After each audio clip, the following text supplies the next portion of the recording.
I didn't dwell on it much, probably because I didn't have a bond with her anyways. I think if it was somebody that I spent time with or lived with or really knew and formed a bond, and then all of a sudden there was nothing, I think it would bother me more. But I never really bonded with her. So even though I didn't have contact with her and we were estranged, I didn't miss her. I didn't, it didn't really affect me. However, years later, and this is still while I'm in Ontario, again, I'm going through this transformation. After I had left religion and decided I was just going to become a spiritual person rather than a religious one. I didn't want anything to do with religion. I just wanted to connect to God in a truly authentic and personal way. And for me, that's spirituality. And I was being guided to do that. I really was spiritually guided to do that. And I found it was helping me to heal. And I was getting so much better that the psychiatrist that I had was seen at the time for a while. I mentioned that to him, that I was getting better and I wanted to be weaned off my medication. He didn't like that, but I did mention that to him, and I had already made up my mind that I was going to be my own. I'm going to control my mental health in a more homeopathic way rather than medicinal way. And I started to do that. And ever since I had started to do that around 2014, 2015, and I have never had a bout since or been in the hospital since, although I still was taking medication. It was a lot lower or less dose than I was taking before. And so that was how I started living and really doing that consecutively or religiously, if you want to call it that, at least since 2016. And I just was getting better and better and better. And I just felt like I was living again and I was becoming more and more spiritual. So I was attracting new things into my life because I was now a different person. And that's how it works. When your energy changes, the things that you attract towards you will change with those changes. However, like all this time that this is happening, I still was always doing something. I was either trying to start a new business, doing a new website, working, always painting, always doing something with my art. Never stopped. Since I started at 9 years old, I've been painting. And for 10 years before I moved to Ontario, that was how I pretty much made my living. Made paintings and sold them on eBay. After 10 years with eBay, I had 100% score on their customer service score. I was very good at what I did. It was very difficult for me to continue doing my artwork after I moved to Ontario because like I said, I was very homesick and I had no support. And I was on the move a lot. I would, be living here, living there. I think the most I would stay at a place is maybe 2 years, But that's not unusual for me. My energy is a person who, again, because I'm ruled by the planet Mercury, and I'm also a Virgo, I don't like to. I like my aloneness. I like my solitude, but my Mercury ruled self has me going all the time, and I have been that way even before I realized that I struggled with depression or anything like that. I just feel this urge to learn new things, to not stay in the same place because that's just fucking boring. It's boring. Who wants to never get out of their backyard and see how the rest of the world is? And that's why I move around a lot. I move to really explore the world and to see new things and to learn and to have. I can't imagine. That's why I never bought a house, because I never, especially after if my son had lived, that would have been different. I would have made sure that there was some stability for his sake until he became an adult. But for me as a single woman, I found that to be a blessing because it allowed me to get up and go wherever I wanted to go, whenever I wanted to go, and I wasn't tied down by a spouse, a boyfriend, or a bunch of kids. And so I didn't want to change that. That's why I never remarried after I divorced when I was, 20 years old, 21 years old. I never remarried. Not that I didn't consider it. I mean, mind you, a lot of it had to do with the fact that I couldn't remarry for 20 odd years. I couldn't. But when I left the church and I found myself in situations where I could pursue that or make that a focus, I didn't, because that was not what I wanted to do. I liked my freedom. I still do. I don't like having to, I love, don't get me wrong, the relationships that I have been in, when they were working, I enjoyed being in those relationships. Men are my best friend. I get along with men way better than I get along with women. But it doesn't mean that I didn't, I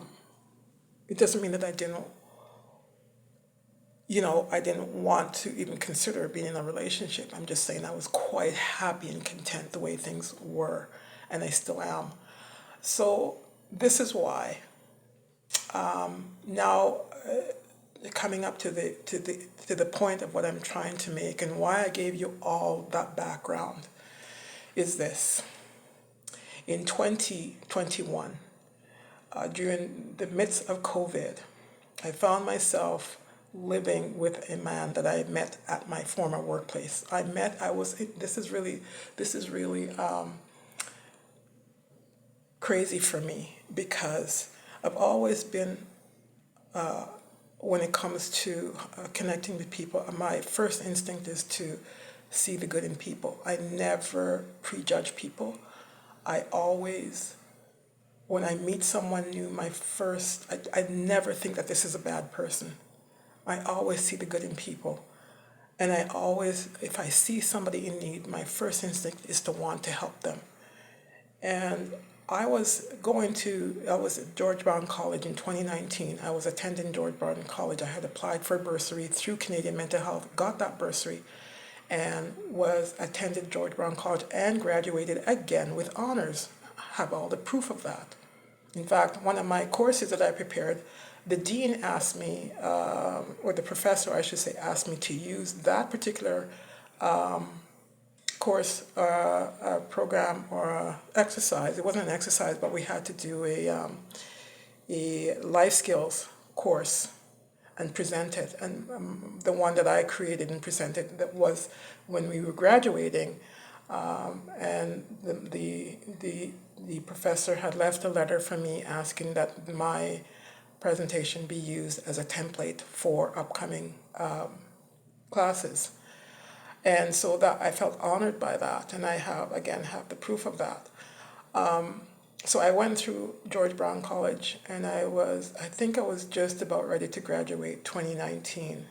It was August, I believe, August of 2019. I was coming out of Canadian Mental Health Peel, and I saw this man, this South Asian man, standing in the lobby, and he looked lost, and I just do what I would do with anyone. I asked him if I could help him find something, because he looked like it's a big building, I don't know. My intention is always pure and good, I didn't look at him go, oh my God, I get to have sex now. It wasn't like that, and I never think like that.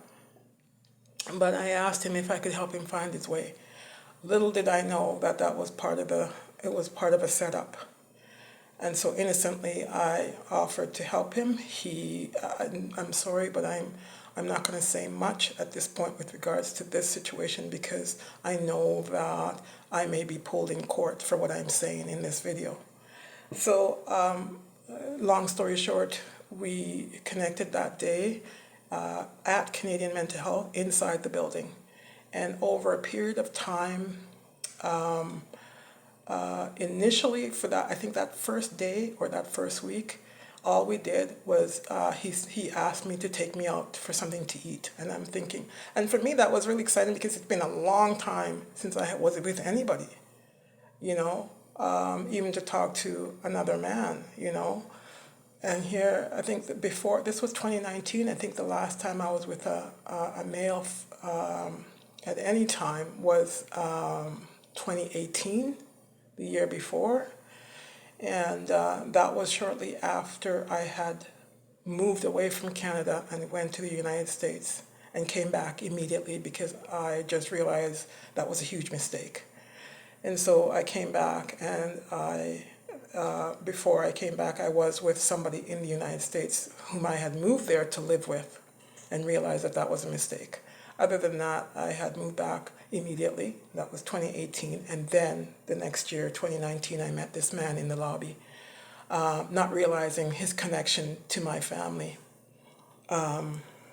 Anyways, so that day, I believe that day when we met in the lobby, we exchanged phone numbers. I think we did. I'm not sure because I'm not in the habit of giving out my phone number to anyone. But I think somewhere around there, we exchanged phone numbers. And I told him I was moving. He told me that he was a trucker and that he could help me move. He could help provide the vehicle or whatever. Anyways, again, I can't say much about that because I know anything I say at this point can be held against me. So I will say this though, that for the first little while between 2019 and 2020, this person made several promises to me and broke them every single time. Every time he would call and offer to pick me up and go for coffee and never showed up and never called. And, I just was so gullible. I still was growing, trying to understand how to love myself. I didn't love myself enough to really understand when I was being taken advantage of or when somebody was pulling a rug over my eye. He kept doing things, saying things, making promises, and I would keep forgiving him. Because I was going through this period where I was trying to be more, not to be so sensitive or not to hold things, not to hold a grudge, because I thought that was what God wanted me to do as I'm a spiritual person. And I was questioning, okay, so the guy didn't show up, are you going to hold that against him? Okay, so time number 2, so the guy didn't show up, so you're going to hold it. And that was how it went. And then finally, when the time came for me to move, he swore he was going to show up with the truck to help me move. He never showed up and he never called. And still, so at the last minute, I was trying to find somebody to help me pack up my things to move. And so that was, I think, 2020. And so I thank goodness I was able to move and get somebody last minute to help me. And shortly after that stand-up, he called me again. This time he swore he was going to come. He's not going to stand me up. And he did show up. He showed up. And let's just say that encounter ended up in me losing a shitload of money. Because according to him, he borrowed money, signed a promissory note, which I have.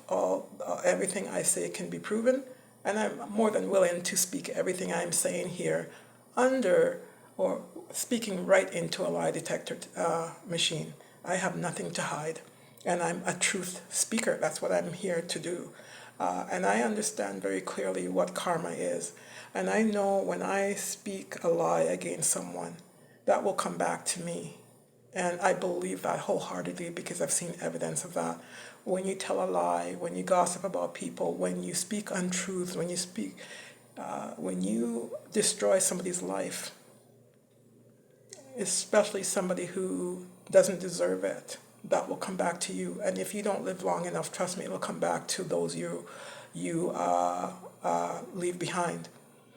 And so my point is, this person, for as strong as I am, as strong as I had become, because by then I had now graduated George Brown. I had now determined I was going to start my coaching business, my coaching career to help people. because I had been through so much in my own life. I had the life experience to help other people heal, and that was the direction I was heading. Not just on a spiritual level, but on a psychological, a mental, from my own life experience. I could talk to people who have lost their children. I could talk to people who love art. I could talk to people who love the esoterics, mystical things, all things that come to me naturally. I've never taken courses in those things, but I know them, and I can tell you about them. It's a gift that God gave to me, and I only discovered them after I began to heal. So this person now, COVID is hitting hard, and I'm needing to move again, because between 2019 and 2021, I was moving every 6 months. It seemed like every place I went, I had to move.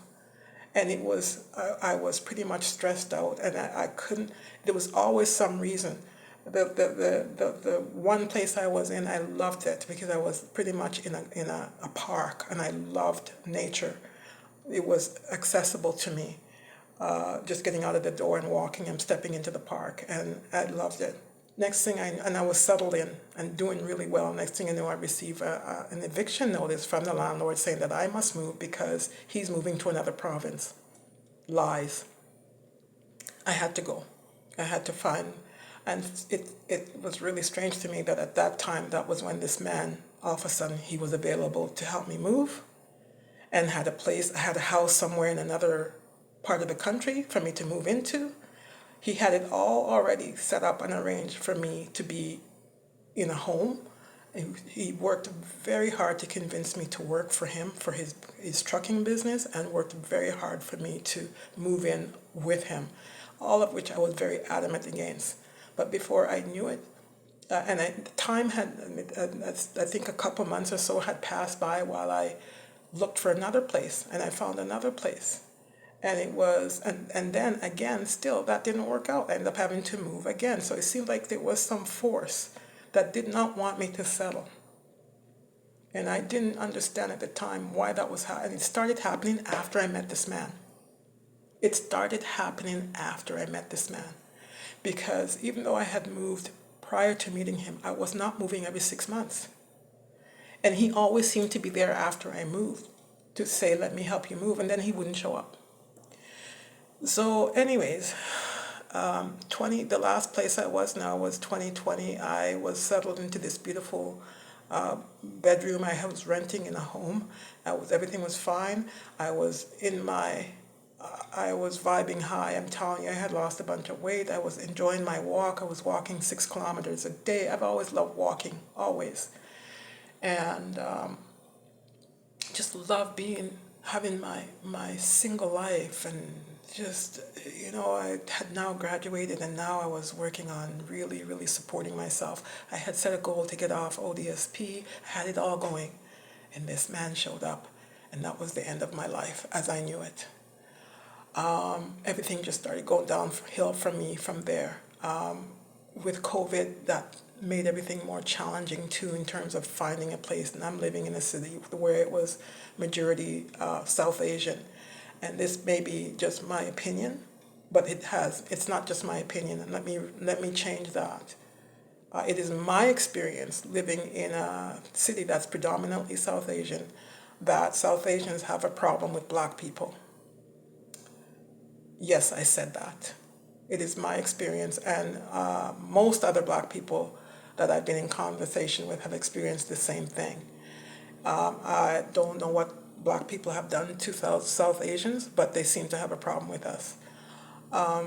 And that was no different from me living in a city where it was majority South Asian. So here I was, after I was given this eviction notice, for no reason other than I realized later that that was planned, that was a setup.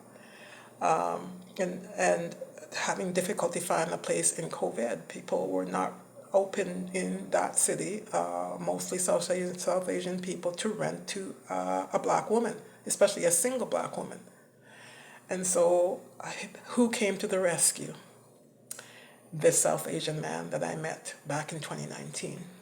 there he was, ready with a home for me to move in some place so far away from the city that where we're living in called Brampton, so far away from there. In fact, he didn't make me, when he told me about this home, it made it sound like it was not that far away and he wanted me to just move in without seeing the place first. In fact, he just kept nagging at me to move into this place, to take my belongings out of storage where I had them and move into this home that I hadn't seen. And I'm not going to move into a home that I haven't seen. I may not like it. Besides, I don't know where it is. And I don't know how many months I convinced him. And during that month he was renting a basement and had convinced me to, because I was having difficulty finding a place elsewhere to live, convinced me to move into this basement with him in 2020. I believe, I know I have it written down somewhere, but it was 2020 when COVID, the lockdown was going on. And because I couldn't find a place, he had convinced me to move into this basement suite with him. And he was living with another woman at the time, whom he swore to me he had nothing to do with her. But I knew differently. Anyways, so I moved in with him, I believe May of 2020. I don't remember. May have been later than that, but I do believe it was winter time. It may have been fall of 2020. However, so we moved in there, and while I was moving in there, my things was in storage, and I was still trying to find a place to live. So as far as I knew, as far as I was concerned, that was just a temporary situation until I could figure out what I'm doing and where I'm going to go. In the meantime, I was being pressured by him to move into this house that I discovered later, was 5 hours away from Brampton. And it took me a minute to convince him to let me see the place before. And what I found out after that, I will keep to myself for now. So moving forward to 2021 now, we had moved out of that basement that he was with that other woman. We moved out into. We had spent several weeks looking for a place together because by then we had become sexually intimate together. And I considered him a boyfriend. He swore to me he was not married because I asked him several times. I made it very clear to him that I did not want to be involved with a married man. But he told me that he was divorced. And I had met his adult son who had some mental health challenges. And again, I'm not going to say much more about that, nor am I going to mention his name. But I'm simply trying to lead up to how I was declared mentally incompetent behind my back. And I found out way later. And so now we have moved out of the first basement. We're in the second basement now. With no permission from me, he rented this basement, even though I begged him not to. I did see the basement before he rented it, but he rented it without my okay. I was dead set against it. I didn't want to move there. The house had too many people living in it. It was too quiet. I was at a point in my life where I was very, very spiritual now. I meditated. I was into my crystals. I was doing things that most people I was pretty much a monk. I was just a very different person from how I was, and I needed quiet to continue to be in my healing space. And when we went to see this home, it was exactly the opposite of what I would ever rent. There was 12 or 13 people living upstairs, plus many of those were children. And even when we went to view the basement, I could hear the noise from the people upstairs, and I knew I didn't want to live in this home. But behind my back, this guy went and signed the lease without my knowledge. I don't know what he told this landlord. I don't know what was the lease was agreed to. I never saw the lease. He signed it and told me that we got a place. And that was all I knew. So we moved into this basement. That was 2021. I believe it was June of 2021. And my things were still in storage because even though I was sleeping with this guy, I knew I wasn't going to be in a relationship with him because by then I had realized how toxic he was, and I did not see myself. The new person that I was coming into, I did not see myself with this person. And there was no effort on his part to improve. He was just very negative, very damaged, and I saw how damaged he was because that had been me. I recognized it. And I did everything. After we moved in together in June of 2021, I did everything over the next month I put my life on hold to help this person. He told me he had a trucking business that was falling apart, and I did everything. He wanted to hire me to work in admin. I dropped everything that I was doing before I met him in terms of trying to start my own coaching business, do my website, all that went on hold. My paintings, everything came to a full stop. And I gave 150% of my time and effort to this person, to supporting him, because all the stories he told me, I felt really, really sorry for him. And as the more I spent time with him, the more I started to really care about him. It wasn't just about, it wasn't just about having sex or anything like that. That had switched for me. For me, it had switched. And even though he was not a person that I would pick out as my ideal mate, I felt from a spiritual aspect that God wanted me to be with this person, even though I didn't understand it as much as I do now. That God was saying, we brought you two together to help each other. Little did I know, he already knew who I was. He had already studied the fuck out of me and knew exactly who I was and why he showed up in my life. But I had no clue. I was just as gullible and as clueless as I ever was. And I have to really thank these people for so much of waking me up and snapping me out of la la la land, because that's what I lived in for most of my life, not realizing how dark and cruel this world can be. And had the incident that happened in November of 2021 with me and this man didn't happen, I wouldn't be the person I am right now. Why am I making this video? As I said at the outset, I wanted to clear my name. I wanted to put my family on notice that I know what you've done. I know who you are. I know what you did.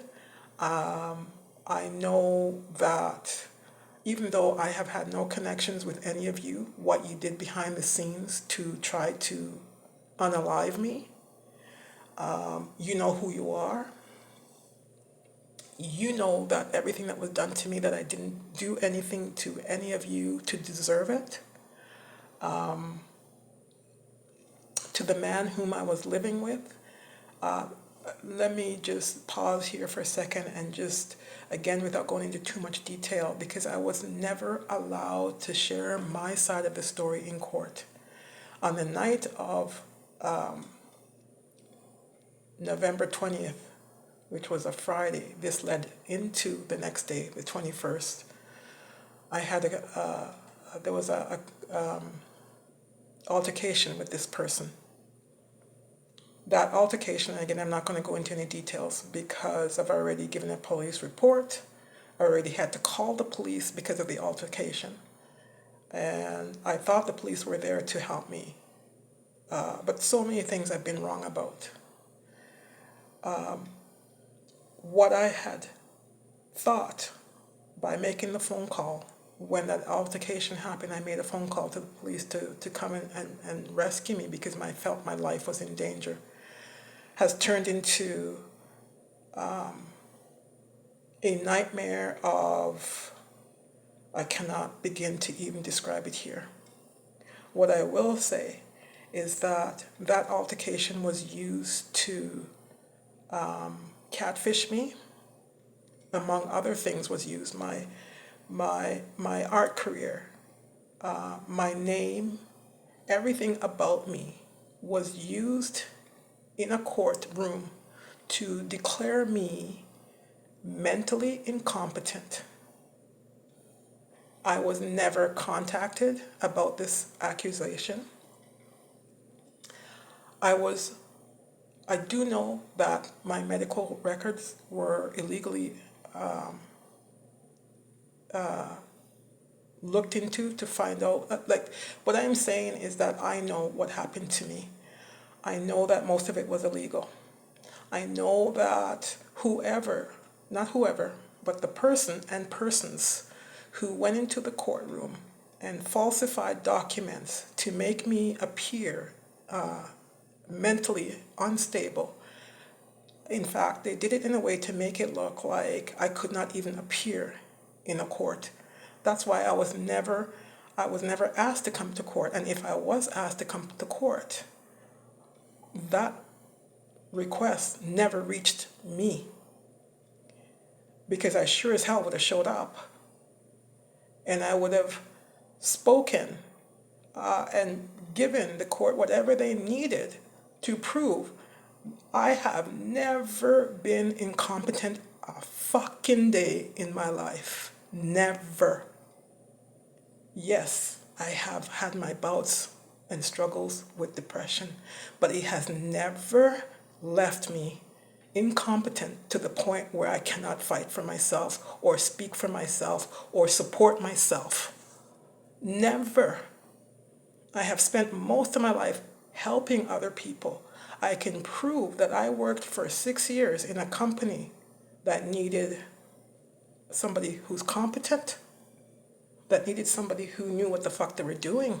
I taught for years in my hometown, students who I helped their lives improved.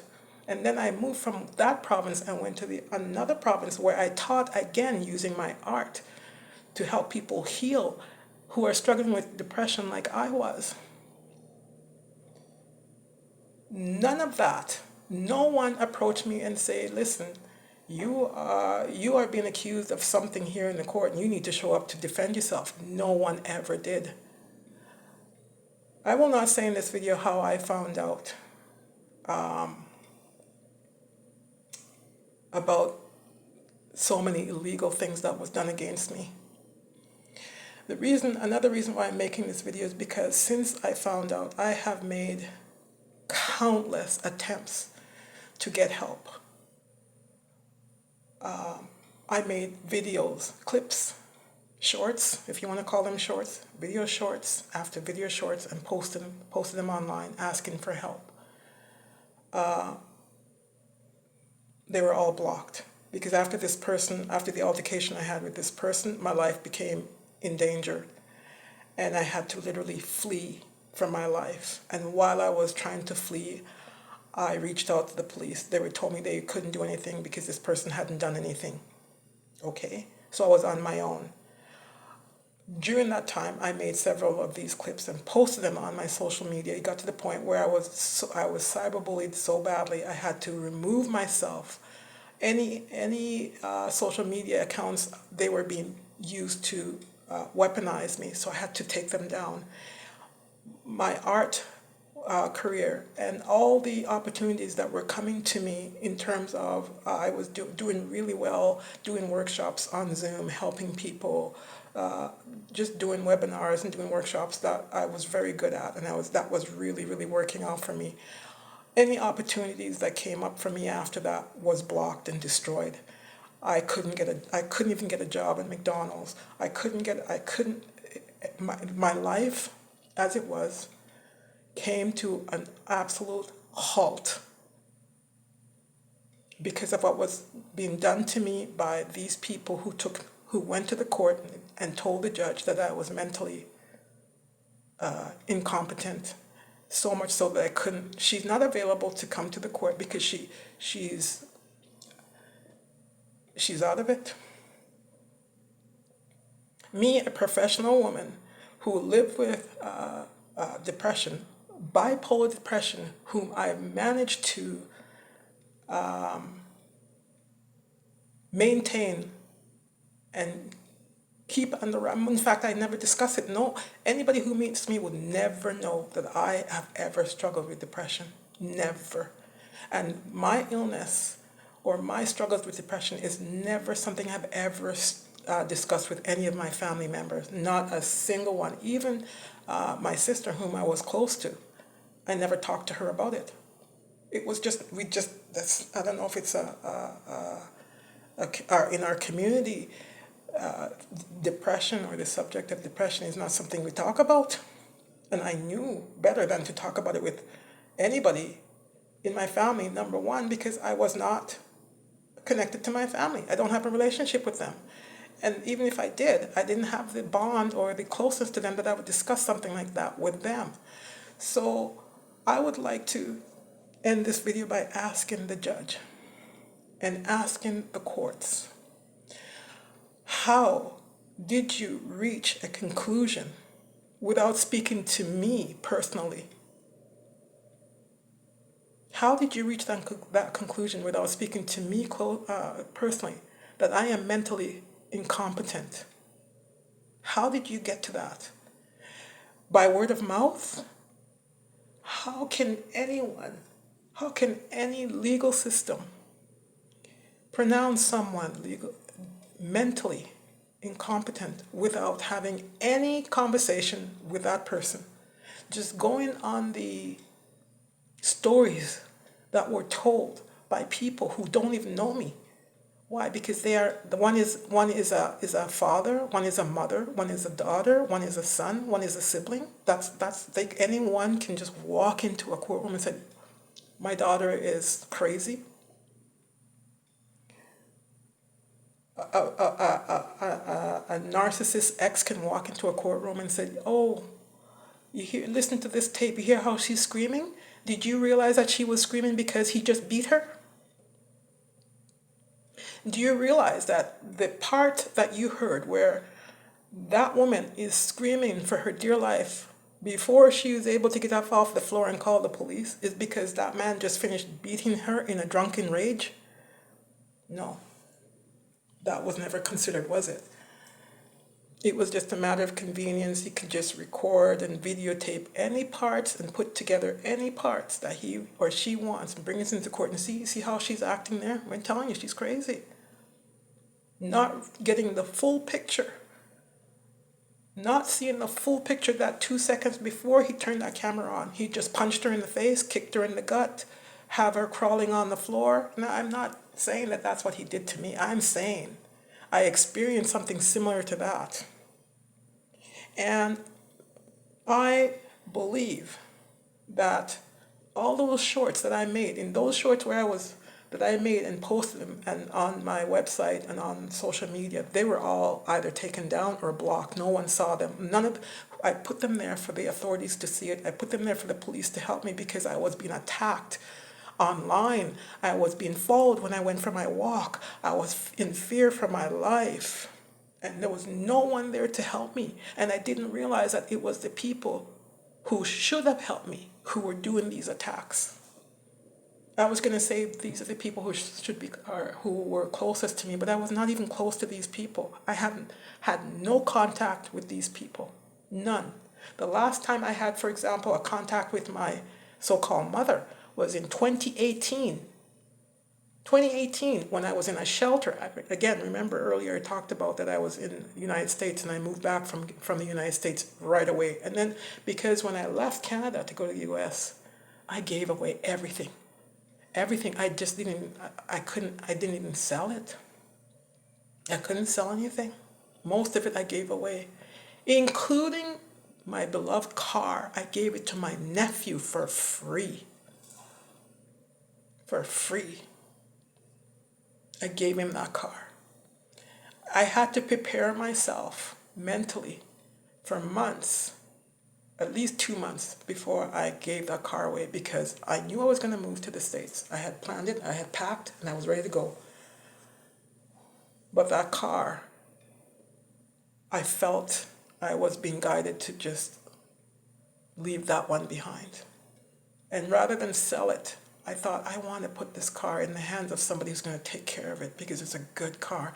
Sure, it had some physical, it's a 2008, 2009. I mean, I don't remember what year it was, but it was an older Honda, but it was reliable as fuck. It was better to me than most humans. Always there for me, always started, regardless of how cold it was, it started like a charm. All I had to do was put gas in that car and it went. And so when I was leaving in 2018 to go to the States, I decided to give it to my nephew, my youngest nephew, thinking that it was going to be in good hands. And that was where I left the car. I went and canceled the plates, took the plates off and gave the car to him. That was the last I saw of that car. And so when it came about in 2021, when I had this altercation with this person and I was completely left out, literally in the cold, I had no place to go. The rent that I thought we were paying, that money was being taken, and I don't know where that money went. I did not know that the money that I was helping this person to make this money, because I was on the road with him for every road trip he made to go on a truck delivery. I was there with him cooking, cleaning the rat-infested apartment basement that he rented that I didn't want to live in. Again, there is nothing that I am saying in this video that I cannot prove.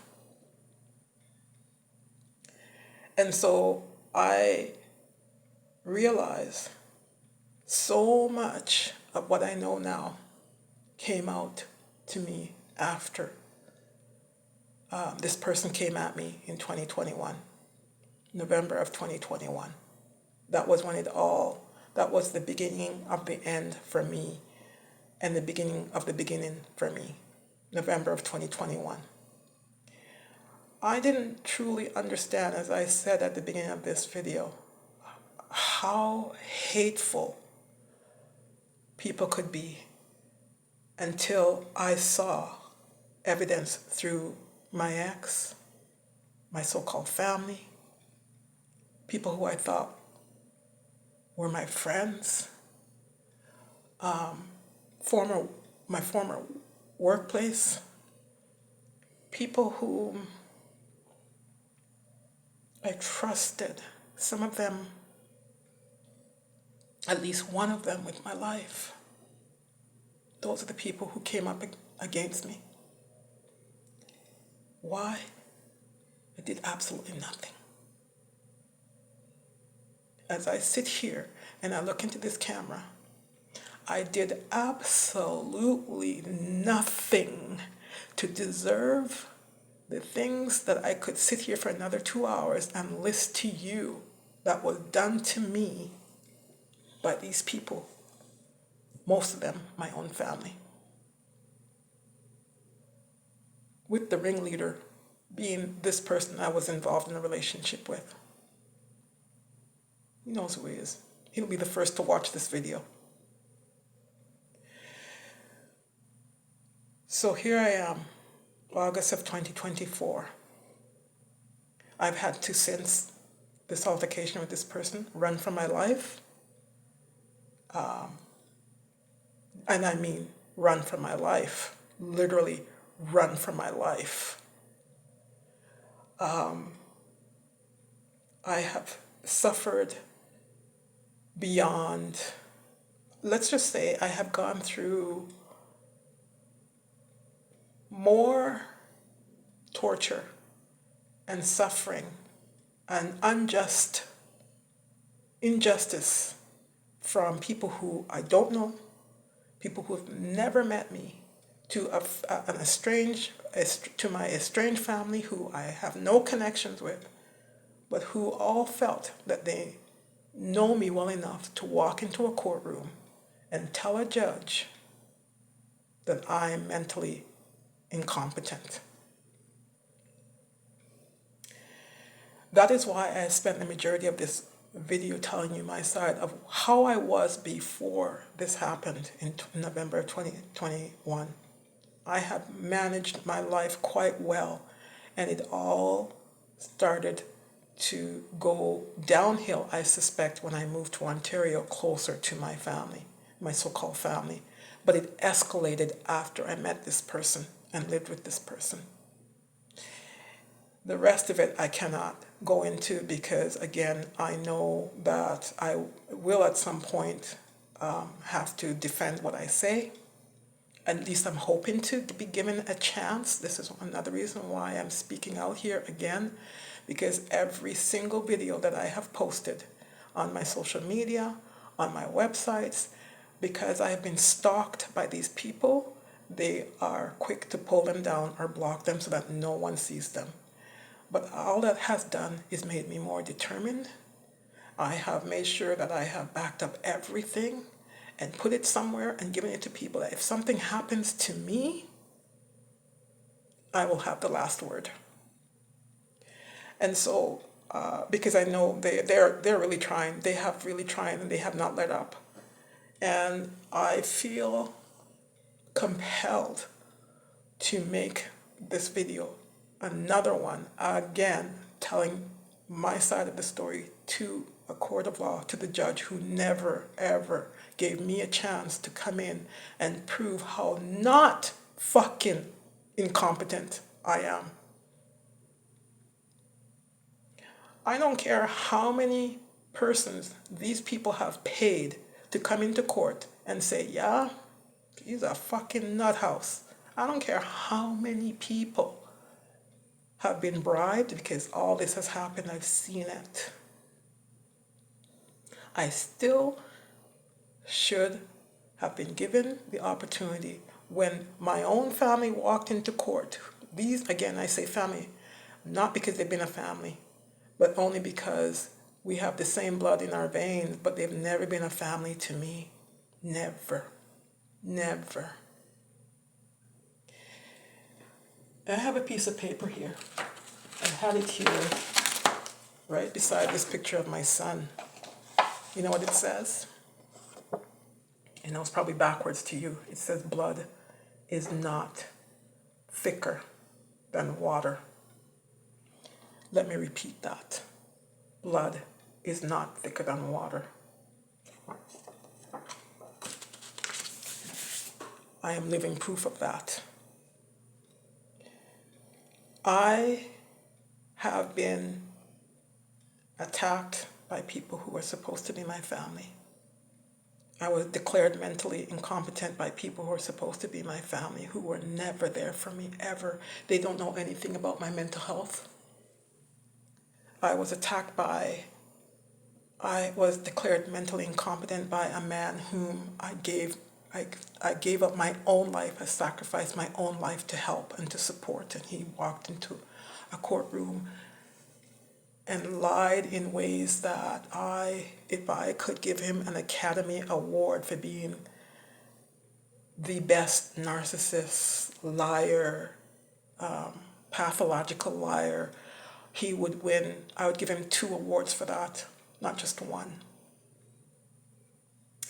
And he made sure that I was blocked at every corner so that even if the courts did try to reach out to me,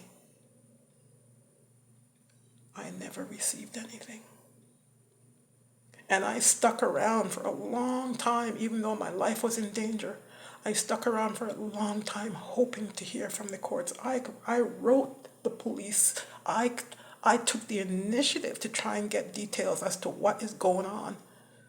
After that initial altercation where I called the police and they came and arrested him. After that, no one reached out to me.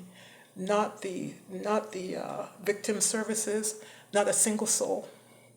I was left on my own to fend for myself while I was being attacked online and in real life.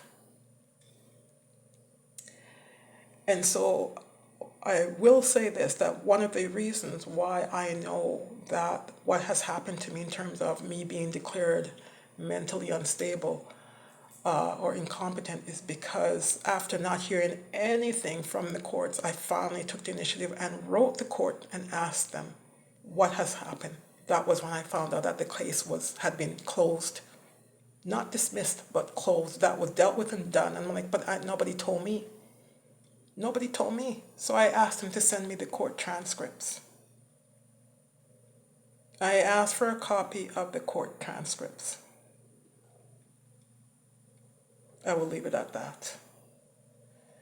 And so here's my message to the relatives. Again, I cannot refer to them as family, but the relatives who walked into court, used fraudulent activity, including signing my name, and committed so many crimes in my name. My message to you is this: confess what you've done. Admit to what you've done. I've already forgiven you. I have already forgiven you. But you still must be held accountable for the crimes that you committed against somebody who is purely innocent, who have never done anything to you. I've sat down and gone through the list of relatives and I've asked myself, okay, what did I do to this person? Nothing. What did I do to this person? Nothing. Who have I even had contact with in my family? Nobody. Just my younger sister. And why would my younger sister do this to me? I've never done anything to her. So that it wasn't adding up. It wasn't adding up. And I couldn't make sense of why my family would walk into a courtroom and support my ex in declaring me mentally incompetent. So I would like for them to face me. If you're watching this video, go to the websites that you've been stalking, my websites that you very well know because every article I've posted, you've read it. There is a contact form there. Contact me. Send me an email. Okay? I would like to know from you personally why you did this to me.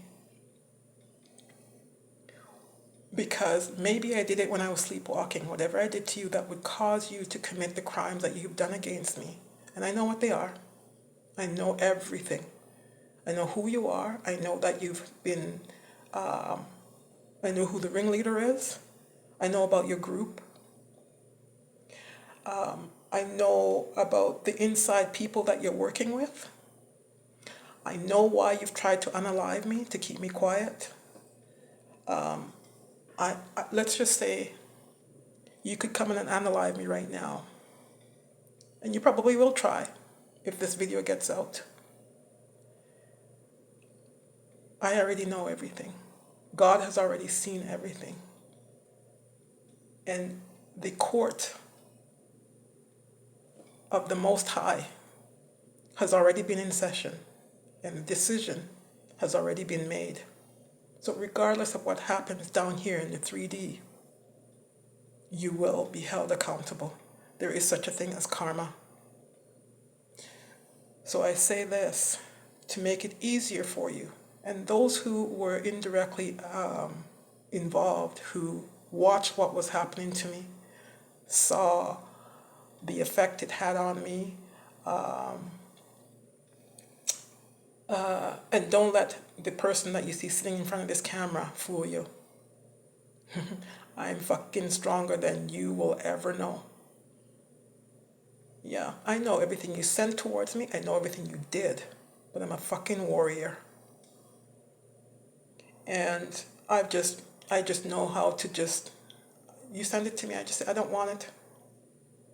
All I have to do is say, I don't want it. I see every time you send it. I know and I feel it. If I don't see it, I feel it. I just said, I don't want it. Take it back. I don't want it. That's all I have to do. And if you can't take it back, your family members will, your friends will, anybody who's involved in coming up against me Until you do right by me, everything you do. In the words of Celie, if go watch The Color Purple, remember? She said to her nemesis, her thorn in the flesh, her hater, her own blood, until you do right by me, everything you do will fail. Look at that face behind you. Take a good look. Now take a good look at my face. These are two different souls that you've come at. One of them is already gone. And this one, the one that you're looking at right now, speaking to you, you've worked so hard to send away permanently. Think twice about what you've done. You know who you are. I know who you are. Do the right thing.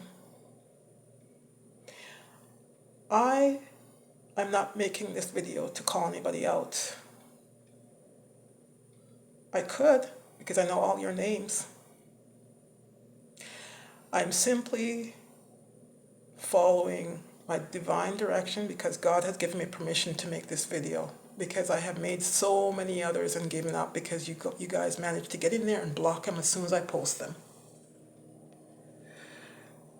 Right? Because there's so much that you've done that you don't want to get out. You don't want anybody to know what you've done to me, and possibly indirectly to other people who cannot stand up and make a video like this or speak, and who would just simply will not shut up. I'm a woman that you simply can't get to shut up. You've even literally tried to unalive me to get me to shut up. Why? Because I'm mentally incompetent.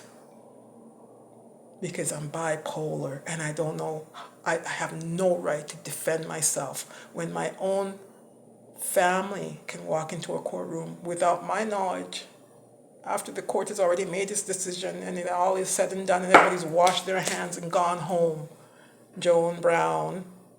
Joan Angela Brown has now been declared mentally unstable, and you can go ahead and fucking clip this video so that because that's what you've done to all my other videos. You've used them with my stolen identity, with my stolen information. You've hacked my stuff. You've taken pictures of me and you've made your little videos and made it seem to the world that I'm a crazy woman. Okay. All right, we'll see where that gets you. That gets you.